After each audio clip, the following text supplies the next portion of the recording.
ಎರಡನೇದು ಖರ್ಗೆ ಸರ್, ಈಗ ಬೆಂಗಳೂರು ವಿಶ್ವವಿದ್ಯಾಲಯದ ಹೆಸರನ್ನ ಬದಲಾವಣೆ ಮಾಡಿದ್ದಾರೆ. ಬೆಂಗಳೂರು ವಿಶ್ವವಿದ್ಯಾಲಯದ ಮನಮೋಹನ್ ಸಿಂಗ್ ಅಂತ ಹೇಳ್ಬಿಟ್ಟು ಪೂರ್ಣಾಂಕಣ ಮಾಡಿದ್ದಾರೆ. ಹಿಂದೆಲ್ಲ ವಿರೋಧ ಮಾಡಿದ್ರಿ, ಈಗ ಅವಶ್ಯಕತೆ ಇತ್ತ ಅಂತ. ನೋಡ್ರಿ, ಬೆಂಗಳೂರು ನೋಡದಂಥ ಮನೆ ಆಳ್ರಿಗೆ ಕಾಂಗ್ರೆಸ್ ಅವರು ಏನೇನಿದೆಯೋ ಹುಡುಕ್ತಾ ಇದ್ದಾರೆ. ಈಗ ಮನಮೋಹನ್ ಸಿಂಗ್ ಅವ್ರಿಗೆ ಏನಾದರೂ ಗೌರವ ಕೊಡಬೇಕಾಗಿದ್ರೆ ಡೆಲ್ಲಿಯಲ್ಲಿ ಇದೆಯಲ್ಲ, ಅವರು ಬೇಕಾದಷ್ಟು ಪಟಾಲಂಗಳು ಗಾಂಧಿ ಹೆಸರಲ್ಲಿ ಹಾಕೊಂಡಿದ್ದಾರೆ. ನಕಲಿ ಗಾಂಧಿಗಳದ್ದು ಬೇಕಾದಷ್ಟು ಆಡಿಟೋರಿಯಂಗಳು ಇವೆಲ್ಲ ಇದೆ. ಅದನ್ನು ಬದಲಾವಣೆ ಮಾಡ್ಕೊಂಡು ಮಾಡಲಿ, ಪ್ರಪೋಸಲ್ ಕೊಡಲಿ. ಅಲ್ಲಿ ಈ ಕೇಂದ್ರ ಸರ್ಕಾರನೂ ಮಾಡ್ತಾ ಇದೆ. ಪದೇ ಪದೇ ಅದೇನೋ ಮಾರಿ ಕಣ್ಣು ಹೋರಿ ಮೇಲೆ ಕಾಂಗ್ರೆಸ್ ಕಣ್ಣು ಬೆಂಗಳೂರು ಮೇಲೆ. ಬೆಂಗಳೂರು ಅಂದರೆ ಯಾಕೋ ಗೊತ್ತಿಲ್ಲ ಇವರಿಗೆ. ಬೆಂಗಳೂರನ್ನು 4 ಭಾಗ ಹೊಡಿತೀನಿ ಅಂತ ಹೇಳೋದು. ಈಗ ಬೆಂಗಳೂರು ಯೂನಿವರ್ಸಿಟಿ ಎಂಥ ಹೆಸರದು. ಬೆಂಗಳೂರು ಯೂನಿವರ್ಸಿಟಿ ಅನ್ನೋದು ಎಂಥ ವೆರಿ ಪಾಪ್ಯುಲರ್ ಕ್ಯಾಚಿಂಗ್ ನೇಮ್ ಅದು. ಎಲ್ಲರ ಹತ್ರನೂ ಒಂದು ಕೋಟ್ಯಾಂತರ ಜನದ ಹತ್ರ ಸರ್ಟಿಫಿಕೇಟಲ್ಲಿ ಬೆಂಗಳೂರು ಯೂನಿವರ್ಸಿಟಿ ಅಂತ ಇದೆಯಪ್ಪ ಈಗ. ಬ್ರ್ಯಾಂಡ್ ಅಲ್ಲ, ನಮ್ಮ ಸರ್ಟಿಫಿಕೇಟಲ್ಲೂ ಇದೆ. ನಮ್ಮ ಇದು ಯಾವುದು ಗ್ರ್ಯಾಜುಯೇಷನ್ ಸರ್ಟಿಫಿಕೇಟಲ್ಲಿ ಬೆಂಗಳೂರು ಯೂನಿವರ್ಸಿಟಿ ಅಂತ ಇದೆ. ಈಗ ನಾನು ಅದನ್ನು ಹೊಡೆದಾಕೊಂಡು ಮನಮೋಹನ್ ಸಿಂಗ್ ಯೂನಿವರ್ಸಿಟಿ ಅಂತ ಬರ್ಕೊಂಡ್ಲಾ?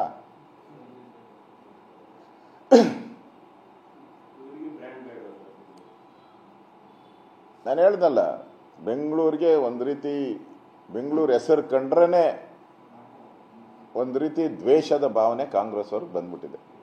ದ್ವೇಷ ಕಾರ್ಸ್ತಾರೆ. ಇನ್ಯಾವ್ಯಾವ ಬೆಂಗಳೂರು ಚೇಂಜ್ ಮಾಡ್ತಾರೋ ಗೊತ್ತಿಲ್ಲ. ಇನ್ನೆಲ್ಲೇ ಬೆಂಗಳೂರು ಎಲ್ಲೆಲ್ಲಿದೆಯೋ ಅದೆಲ್ಲ ಚೇಂಜ್ ಆಗೋದು ಗ್ಯಾರಂಟಿ.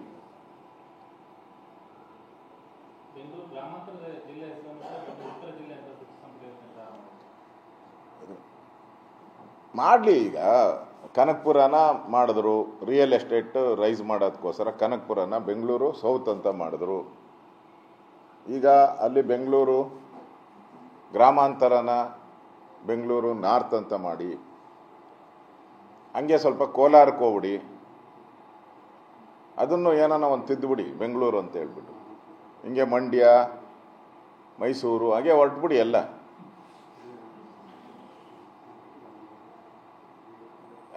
ಈಗ ಯಾವುದಾದ್ರೂ ಒಂದು ಜಾಗಕ್ಕೆ ಹೆಸರು ಬರಬೇಕಾದ್ರೆ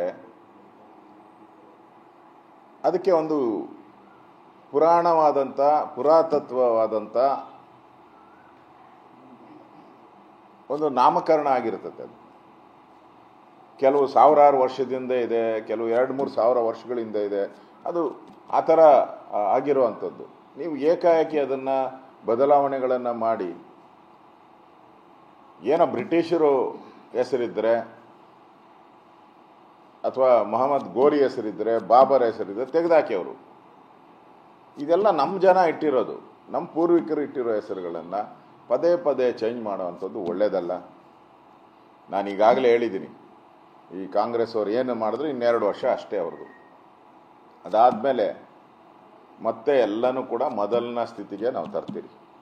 ಬೆಂಗಳೂರನ್ನು ಒಂದು ಬೆಂಗಳೂರಾಗಿ ಮಾಡೋವಂಥ ಕೆಲಸವನ್ನು BJP ಸರ್ಕಾರ ಬರ್ತೈತೆ. ಆ ಸಂದರ್ಭದಲ್ಲಿ ನಾವು ಬೆಂಗಳೂರು ಒನ್ ಬೆಂಗಳೂರು, ಬ್ರ್ಯಾಂಡ್ ಬೆಂಗಳೂರು, ಕೆಂಪೇಗೌಡರ ಬೆಂಗಳೂರು, ಆ ಕೆಂಪೇಗೌಡರ ಬೆಂಗಳೂರನ್ನು ಒಟ್ಟಾಗಿ ಇಡುವಂಥ ಕೆಲಸವನ್ನು ಕರ್ನಾಟಕ BJP ನಾವು ಮಾಡ್ತೀರಿ.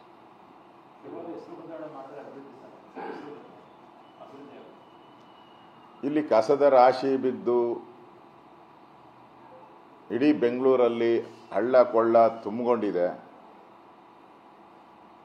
ಬಸ್ಗಳಾಗಲಿ, ಕಾರುಗಳಾಗಲಿ, ಮೋಟ್ರ್ ಬೈಕ್ಗಳು ಓಡಾಡೋ ಸ್ಟೇಜಲ್ಲೇ ಇಲ್ಲ. ಈಗ ಮಳೆ ಬಂದು ಮತ್ತೆ ಅಧ್ವಾನ ಎದ್ದೋಗ್ಬಿಟ್ಟಿದೆ. ಅದನ್ನು ಬದಲಾವಣೆ ಮಾಡಬೇಕು. ಅದನ್ನು ಬದಲಾವಣೆ ಮಾಡಿ ಬೆಂಗಳೂರು ಗ್ರೇಟ್ ಅಂತ ತೋರಿಸ್ಬೇಕು. ಅದು ಬಿಟ್ಬಿಟ್ಟು ಹೆಸರನ್ನ ಬದಲಾವಣೆ ಮಾಡೋದ್ರಿಂದ ಏನು ಅರ್ಥ ಬರುತ್ತೆ? ಸುಮ್ಮನೆ ದಾಖಲೆಗಳನ್ನು ತಿದ್ದಕ್ಕೆ, ದಾಖಲೆಗಳನ್ನು ರೀಪ್ರಿಂಟ್ ಮಾಡೋಕ್ಕೆ ಕೋಟ್ಯಾಂತರ ರೂಪಾಯಿ ದುಡ್ಡು ಬೇಕೀಗ. ಎಲ್ಲ ದಾಖಲೆಗಳು, ಎಲ್ಲ ಬೋರ್ಡ್ಗಳು, ಆಫೀಸ್ ಮುಂದೆ ಹಾಕಿರೋ ಬೋರ್ಡ್ಗಳು, ಪೇಪರ್ಗಳು ಹೊಸದಾಗಿ ಪ್ರಿಂಟ್ ಆಗಬೇಕಲ್ಲ. ಇನ್ನು ಕೋಟ್ಯಾಂತರ ರೂಪಾಯಿ ದುಂದು ವೆಚ್ಚ ಅಷ್ಟೇ. ಅದರಿಂದ ಬೆನಿಫಿಟ್ ಏನು? Nothing, zero benefit. ಈ ಝೀರೋ ಬೆನಿಫಿಟ್ಗೋಸ್ಕರ ಹೆಸರುಗಳನ್ನ ಬದಲಾವಣೆ ಮಾಡಿ ಜನರ ಮರೆಮಾಚುತ್ತಾ ಇದ್ದೀರ. ಬೆಂಗಳೂರು ಹಾಳಾಗಿರೋ ಬೆಂಗಳೂರನ್ನು ಜನ ಶಾಪ ಆಗ್ತಾ ಇದ್ದಾರೆ. ಹಳ್ಳ ಬಿದ್ದಿರೋದು, ಕಸದ ರಾಶಿ ಬಿದ್ದಿರೋದು, ಇದನ್ನು ಮರೆಮಾಚಕ್ಕೋಸ್ಕರ ಬ್ರ್ಯಾಂಡ್ ಬೆಂಗಳೂರಾಯಿತು. ಈಗ ಉತ್ತರ ಬೆಂಗಳೂರು, ದಕ್ಷಿಣ ಬೆಂಗಳೂರು, ಮೇಲೆ ಬೆಂಗಳೂರು, ಪಕ್ಕದ ಬೆಂಗಳೂರು, ಹಿಂಗೆಲ್ಲ ಒಂದೊಂದು ಹೆಸರು ಆಗಿ ಮಾಡ್ತಾರೆ ಹೊರತು ಅಭಿವೃದ್ಧಿ ಮಾಡಿ ನೀವು ಜನಗಳಿಗೆ ಶಬಾಷ್ಗಿರಿ ತಗೊಂಡು ಆಮೇಲೆ ಏನು ಬೇಕಾದರೂ ಚೇಂಜ್ ಮಾಡಿ. ಅಭಿವೃದ್ಧಿ ಮಾಡದೆ ಬರೀ ಹೆಸರಿಂದನೇ ನೀವು ಅಭಿವೃದ್ಧಿ ಆಗ್ತೈತೆ ಅಂತ ಹೇಳಿದ್ರೆ ಅದು ಸಾಧ್ಯನಾ?